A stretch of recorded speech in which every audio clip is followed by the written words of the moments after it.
All right, a lot to talk about. A lot to talk about. It's Friday night, watching some basketball, and now that we know the specifics of the situation this weekend, it's time to talk about it. First off, before I say anything about this game, I want to talk about this team this season. And to any fans out there, to anybody who roots for this team, appreciate everything.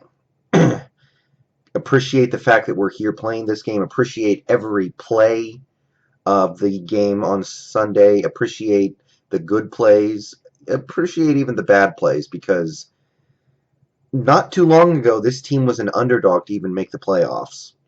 The fact that they got to this point, even though they are just the sixth seed, even though they went 10-6, which is a pretty forgettable record, I mean, you have to appreciate what the team has been doing over the last four seasons. And even if this year didn't go perfectly, even if this year didn't go the way we wanted it to in some regards, um, it's still been one heck of a ride.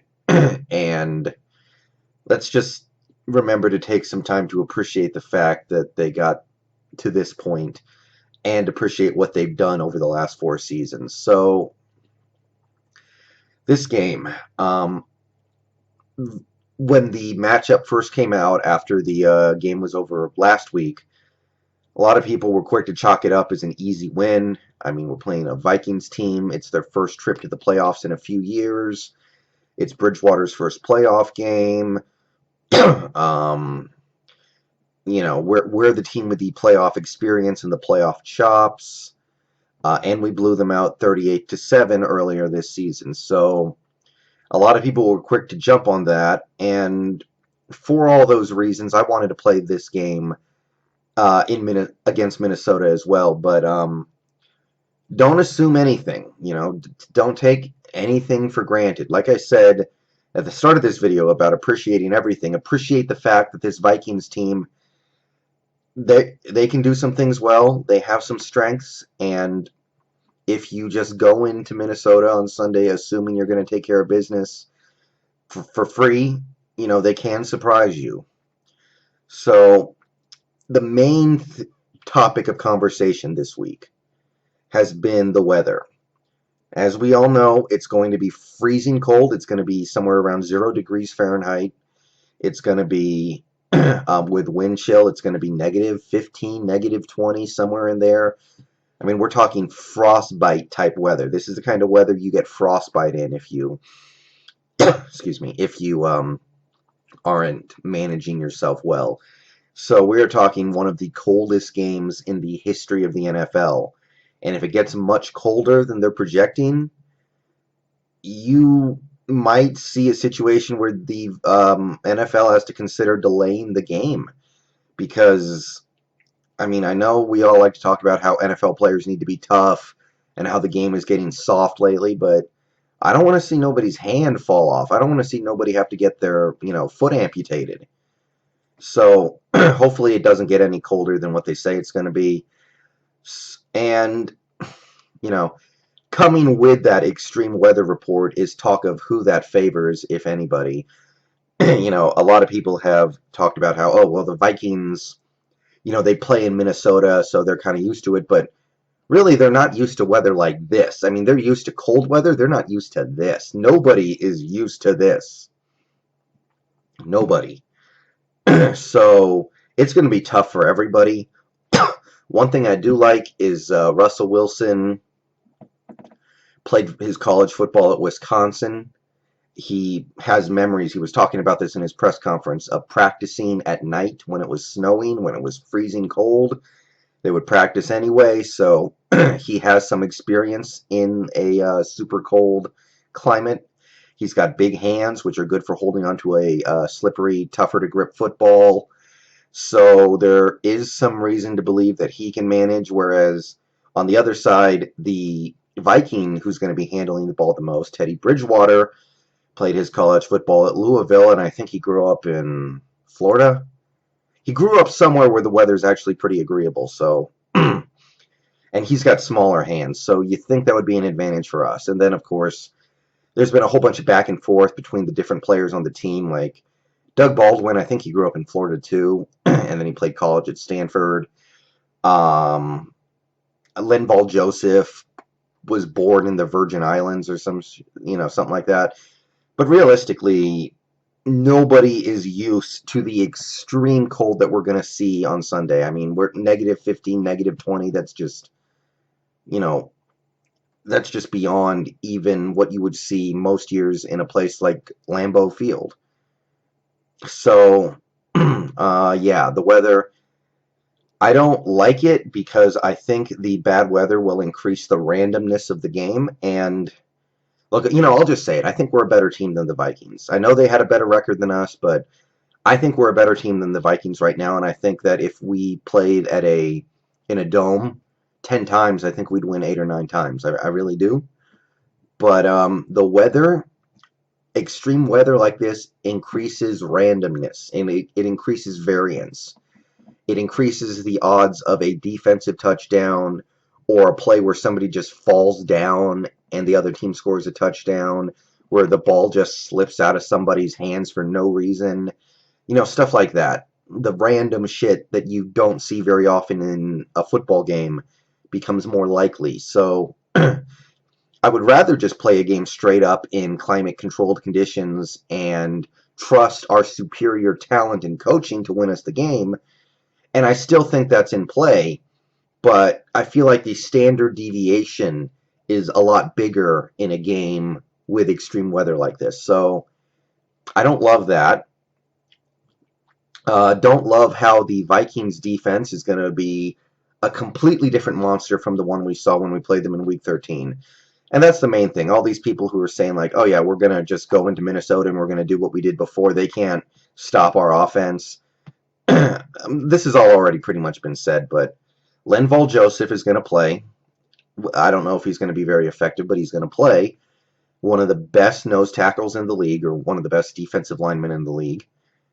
And definitely somebody who can be a pain in the ass for a team like us. I mean, you see what Aaron Donald does to us. You see what a lot of destructive interior linemen can do to this offense. Hopefully, the offensive line is up for it. But, J.R. Squeezy's coming off a concussion. Patrick Lewis had a bad game against the Rams 2 weeks ago. It's not comfortable. I'll say that. Anthony Barr is back. Anthony Barr, hell of an outside linebacker. I draft him all the time in Madden. I move him to defensive end, and he's a beast. He's a beast in real life, too. I've watched him at UCLA, and now I watch him with the NFL. He's a monster. Definitely going to help that pass rush, but he does a lot of things for that team. And then, of course, Harrison Smith, who might have been the best safety in the league this year. He's back. So, that takes away a lot of the stuff that we were able to do the last time we played him. So this defense that we completely lit up last time we played, it's a different defense. So all that stuff I just said pretty much indicates it's going to be a low-scoring and fairly close game.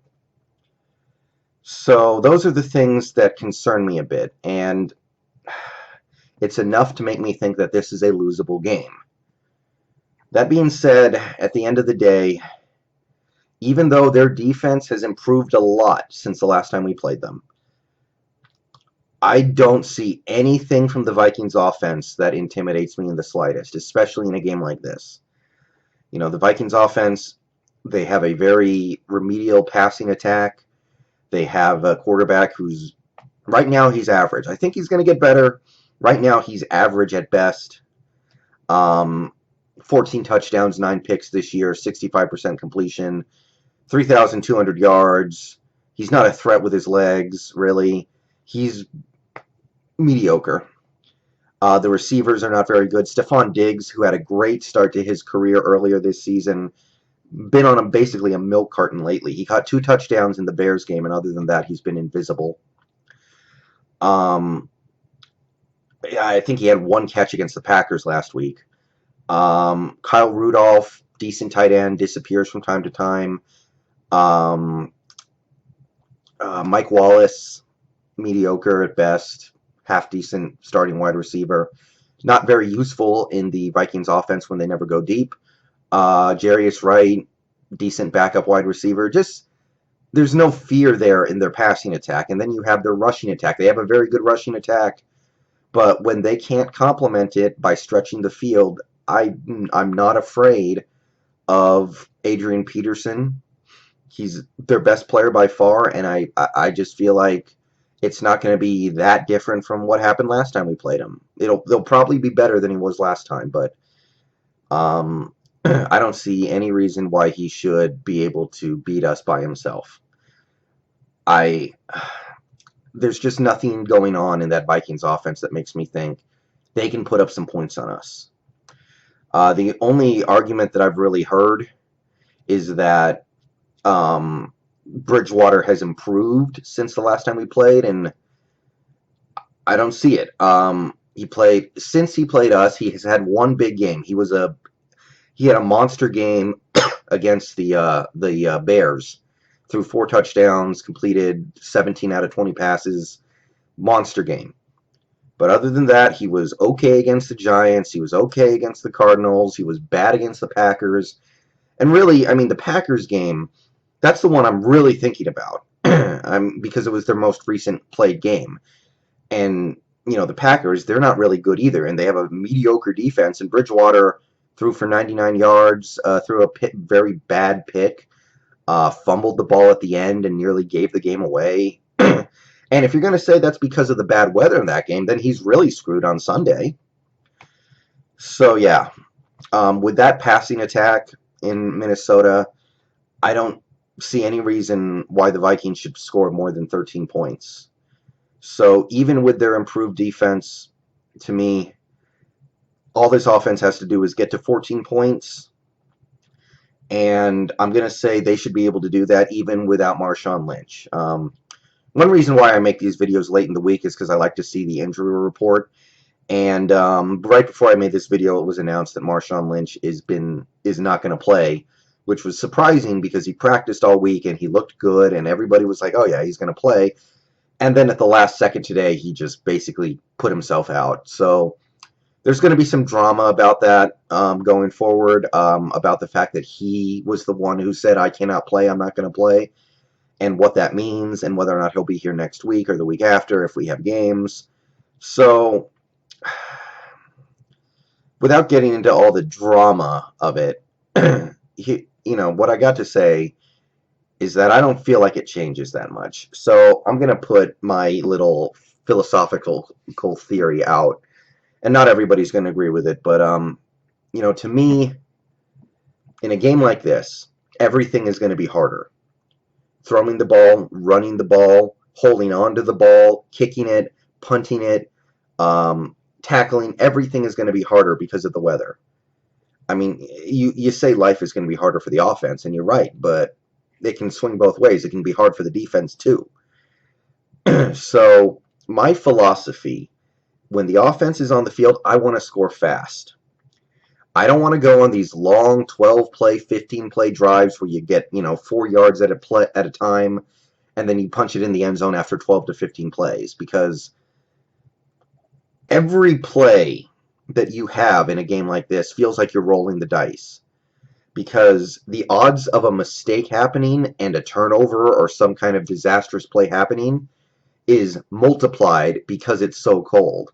So, from my perspective, I don't want to take too many plays, because let's say you're driving 4 yards, 4 yards, 4 yards, and you're saying, okay, if we keep this up for the next 15 plays, we're going to get a touchdown. But there's a good chance you're going to make a big mistake somewhere in that 15 plays and turn it over or put yourself behind the sticks. So I feel like the more plays you run on offense in a game like this, the more opportunities you're giving to make a game-costing mistake. So from my perspective, I want to get big plays and score fast, get off the field, make the opposing offense be the ones that have to be on the field for most of the game.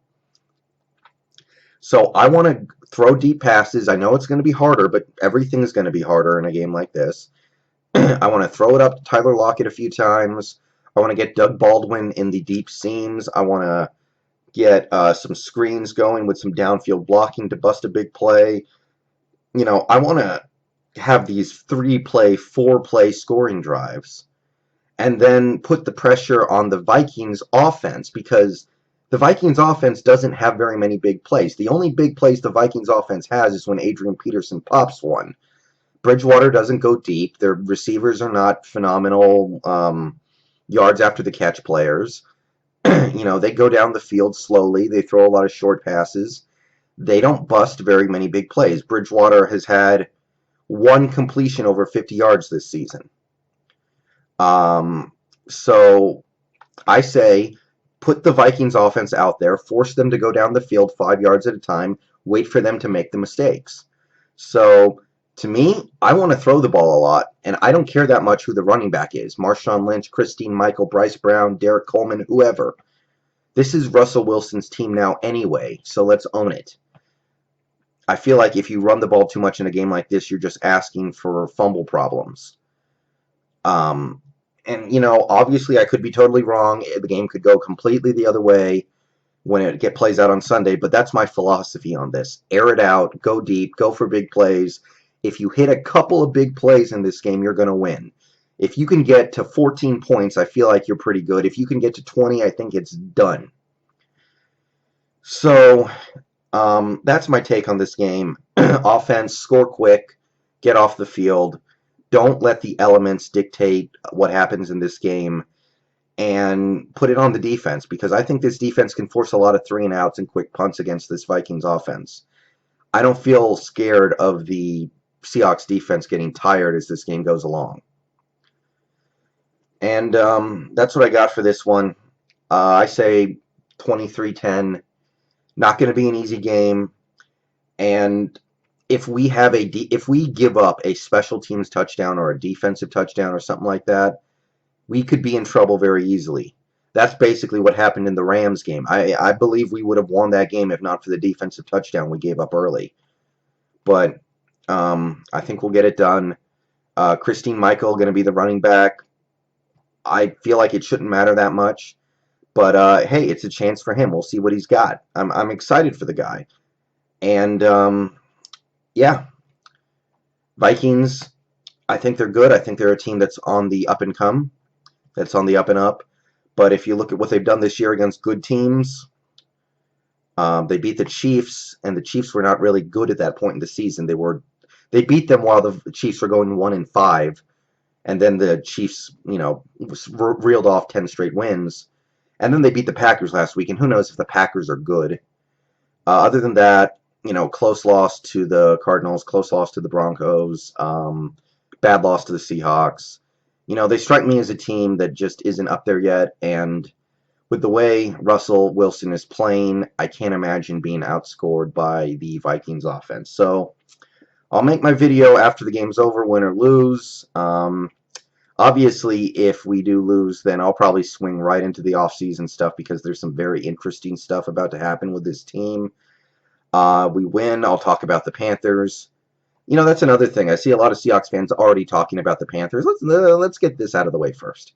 Let's get these guys first. Let's focus on the now. Let's enjoy the fact that we're in the playoffs. Let's enjoy the fact that we're favored going into this game, and let's appreciate every snap. All right. See you guys later. I'm out.